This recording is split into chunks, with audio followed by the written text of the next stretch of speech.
नमस्कार दोस्तों, एसएससी के 01 के यूट्यूब चैनल में आपका फिर से एक बार स्वागत है।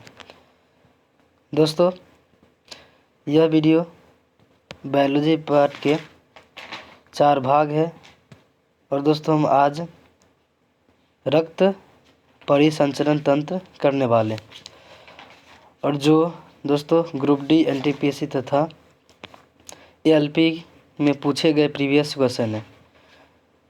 सभी दोस्तों 100% शुद्ध क्वेश्चन है। तो दोस्तों इस वीडियो को दोस्तों ज़्यादा से ज़्यादा शेयर करें ताकि दोस्तों आपको भी फ़ायदा हो, आपके हित सोचने वाले को भी फ़ायदा हो। तो दोस्तों चलिए क्वेश्चन नंबर 1 देखिए। क्वेश्चन नंबर 1 कहता है, वह विकल्प चुनो जो संवहनी तंत्र के संदर्भ में सत्य नहीं है। तो दोस्तों पहला नंबर ऑप्शन है लाल रक्त संवहनी ऊतक संयोजी ऊतक है। हाँ दोस्तों ये सही है। कहता है मानव आरबीसी का जीवन काल 115 से 120 दिन होता है। ये भी सही है। अगला है एक वयस्क मनुष्य में लगभग 6.8 लीटर रक्त होता है। दोस्तों ये भी सही है। लेकिन दोस्तों ऑप्शन नंबर डी या शरीर के वजन के लगभग 1.7 से 1.8% होता है, नहीं होता है दोस्तों, ये गलत है, यानी ऑप्शन नंबर डी। नेक्स्ट है, कहता है दूसरा नंबर परिसंचरण तंत्र के बारे में निम्नलिखित में से कौन सा विकल्प सही नहीं है। तो दोस्तों एक नंबर ऑप्शन कहता है परिसंचरण तंत्र मनुष्य के कुल भार का 7 से 8% होता है। हाँ होता है। लाल रुधिर कणिकाओं की आयु 115 से 120 दिन होता है। हाँ होता है, सही है। एक वयस्क मनुष्य के शरीर में रक्त की मात्रा 6.8 लीटर होता है। लेकिन कहता है डी नंबर केवल रक्त ही श्वेत प्रवाही संयोजी ऊतक है। तो दोस्तों नहीं, यानी ऑप्शन नंबर डी सही नहीं है। नेक्स्ट है, कहता है समान मानव रक्त है। दोस्तों समान मानव का रक्त क्षारीय होता है। तो ऑप्शन नंबर डी। नेक्स्ट दोस्तों क्योंकि क्षारीय तीखा या नमकीन लगता है। अगला है, कहता है एक स्वस्थ व्यक्ति का रक्तदाब होता है। तो एक स्वस्थ व्यक्ति का रक्तदाब 120/80 होता है, डायस्टोलिक और सिस्टोलिक प्रेशर। नेक्स्ट है रक्त का कौन सा घटक भोजन CO2 तथा नाइट्रोजन युक्त कचरे का परिवहन करता है। तो दोस्तों यह है प्लाज्मा। प्लाज्मा भोजन CO2 नाइट्रोजन युक्त कचरे को परिवहन करता है। अगला है निम्नलिखित में से कौन सा प्लाज्मा प्रोटीन रक्त के स्कंदन में निहित है। तो दोस्तों प्लाज्मा प्रोटीन रक्त में स्कंदन निहित है, ये है फाइब्रिनोजेन। नेक्स्ट है, एक पारंपरिक रक्तचाप मापने वाले उपकरण जिसमें चिकित्सा को पारे की कॉलम में उतार चढ़ाव नजर आता है, हस्तचालित वायु पंप किससे जुड़ा होता है।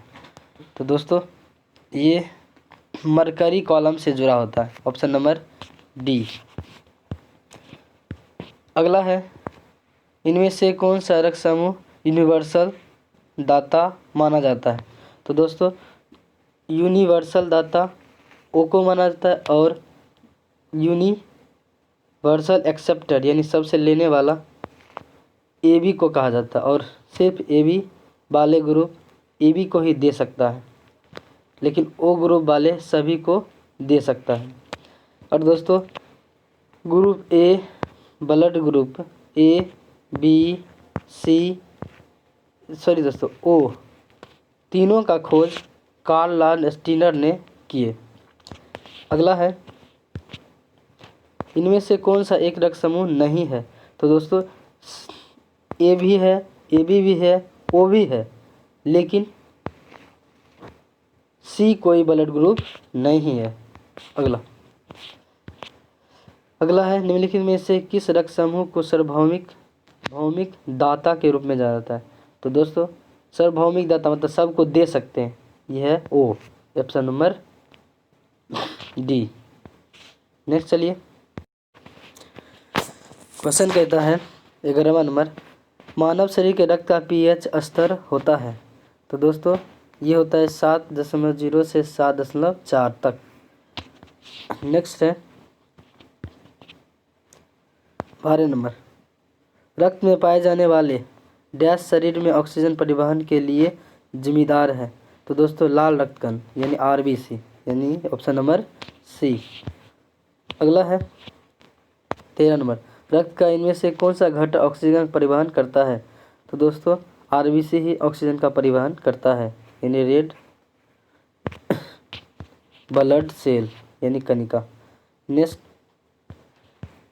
है, अगला है वायवीय श्वसन क्या है। वायवीय मतलब ऑक्सीजन, यानी ऑक्सीजन की उपस्थिति में जो श्वसन होगा वायवीय श्वसन कहते हैं, यानी ऑप्शन नंबर बी। अगला है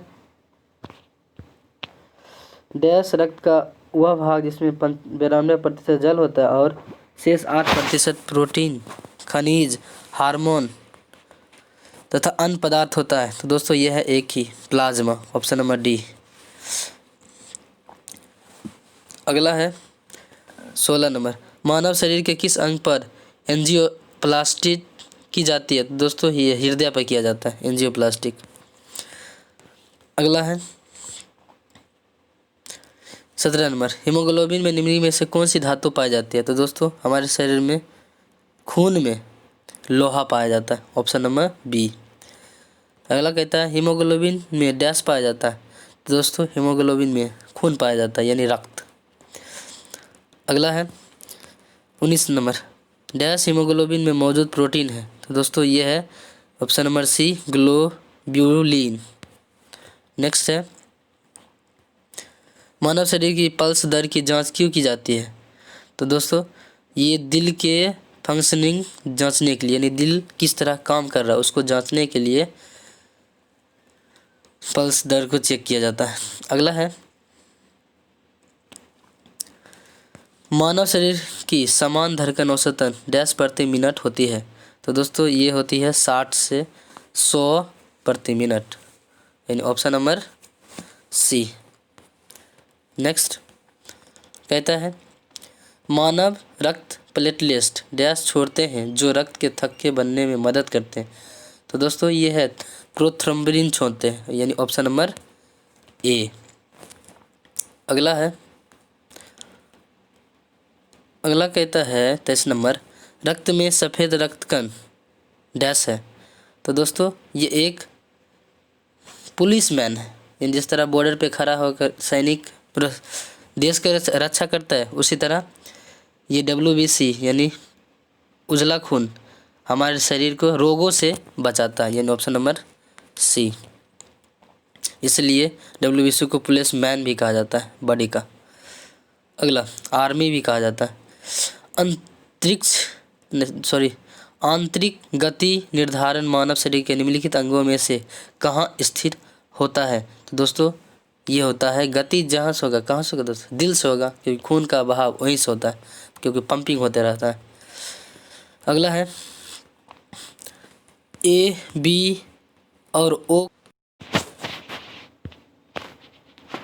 25 नंबर है फिर से दोस्तों, ए, बी और ओ खून प्रणाली का आविष्कार किसने किया था। तो दोस्तों हमें शुरू में बताया था कार्ल लैंडस्टीनर ने किए थे, यानी ऑप्शन नंबर सी। अगला है 26 नंबर, एक वयस्क मानव के शरीर में कितने लीटर खून होते हैं। दोस्तों वयस्क में इसमें 5 लीटर खून होते हैं। अगला है निम्नलिखित में से कौन सा हृदय के कार्य को अधिक उपयुक्त रूप से बताता है। तो दोस्तों ये है इलेक्ट्रोकार्डियोग्राफ। अगला है कहता है मानव रक्त में pH का लगभग मान है। दोस्तों सिंपल है, ये 7 से 7.4 होता है, यानी 7.4, ऑप्शन नंबर ए। और pH स्केल का खोज सोरेनसन नामक वैज्ञानिक ने 1909 ईस्वी में किए थे और pH अम्लता और क्षारीयता के बीच संबंध दिखाता है, और इसमें हाइड्रोजन ना हो तो अम्लता और क्षारीयता का गुण नहीं दिखाता है। अगला कहता है A B 29 number, A B रक्त वाले वर्ग एक व्यक्ति डैश। तो दोस्तों ये किसी भी वर्ग से, ए बी जो है किसी भी वर्ग से लिख सकता है, लेकिन दोस्तों दे सिर्फ ए बी को ही सकता है। नेक्स्ट है, यानी इसका आंसर होगा ऑप्शन नंबर सी।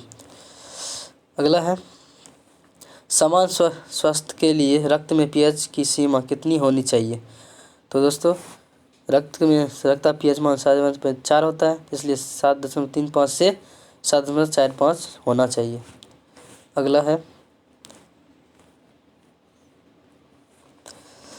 31 नंबर, रक्त एक डैश उत्तक है। तो दोस्तों रक्त एक संयोजी उत्तक है, संयोजित तरल उत्तक है। तो ये है ऑप्शन नंबर सी।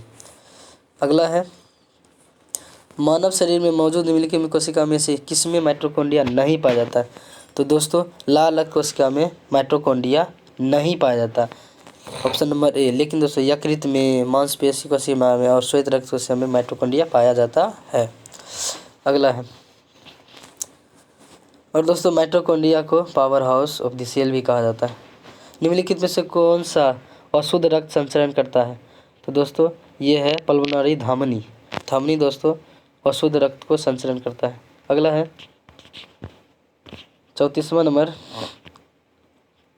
निम्नलिखित में से कौन सा कोलेस्ट्रॉल का उल्लेख नहीं करता है।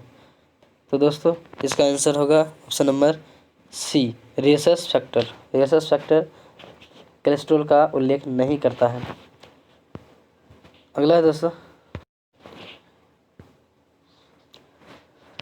35 नंबर है, धमनियाँ रक्त का वाहन करता है जो भारी होती है। दोस्तों जो ऑक्सीजन से भारी होती है। अगला है 36वां नंबर, प्लाज्मा जो रक्त का संगठक है एक है। तो दोस्तों ये एक प्लाज्मा द्रव्य है। अगला है,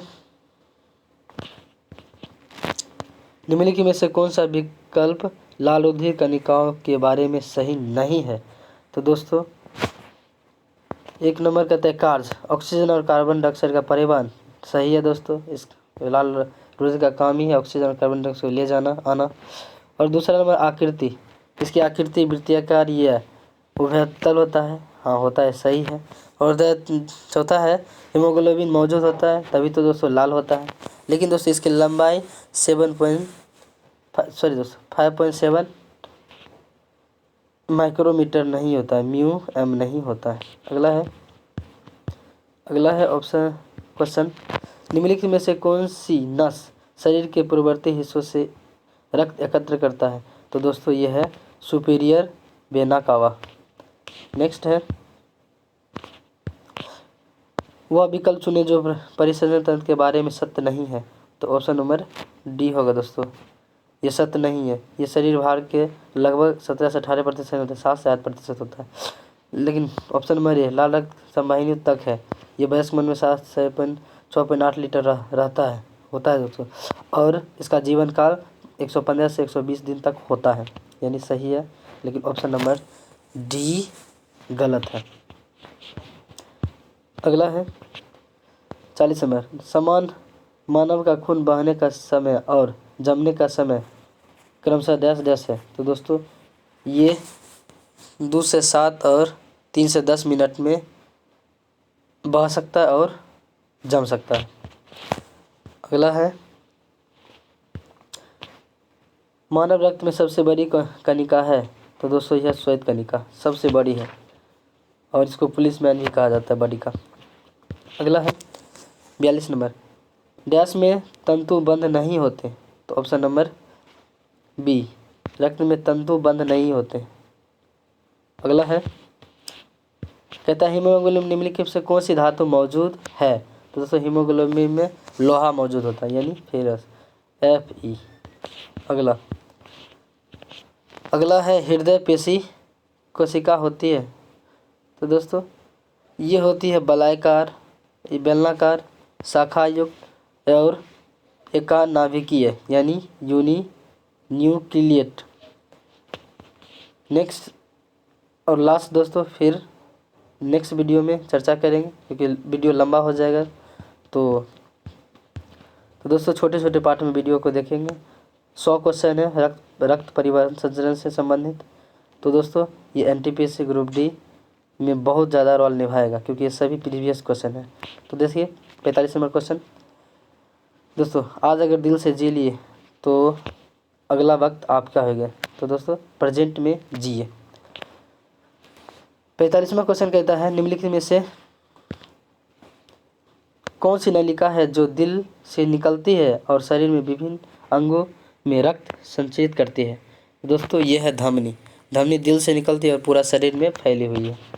तो दोस्तों आज के लिए इतना ही, फिर मिलेंगे नेक्स्ट वीडियो में अगला नंबर के साथ, क्योंकि 100 क्वेश्चन है दोस्तों।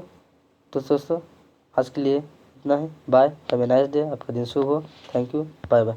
जय हिंद, जय भारत।